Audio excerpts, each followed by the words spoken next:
Ako po si Chairman po ng BM Kapuso. Matagal po namin nire-request to, hindi naman po nagagawa yung additional turnout po dito sa kabila. Sa left side.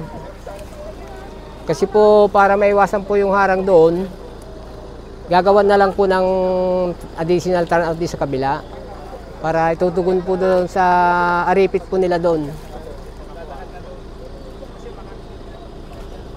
Okay po, yung pong nire-request nyo po, Chairman, basta po gumawa po tayo ng IA resolution, isasubmit po natin dun sa IA President. Pagka po tinanggap nila yun na approvean, ipapasarvey po natin sa maintenance unit po yung request yung additional turnout.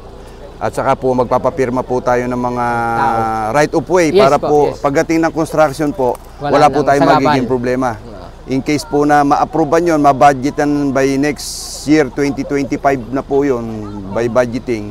Pag na-approve po yun, sasama na po natin sa program. Kasama po dun yung IA resolution, yung mga pirma po ng mga makikinabang. Mas mabilis po kasi pag may ganun, para po pag na-approve na ganun, dire-diretso na po yung paggawa ng ating proyekto. Sige, sir.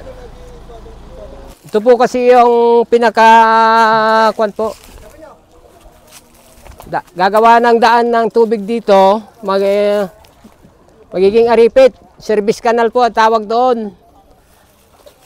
Mag-additional po ka ng heat turnout.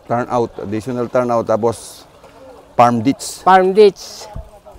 Para maiwasan na po yung paghaharang po ng mga magsasaka. Para kung minsan po kasi yung pa yung sanhi ng away.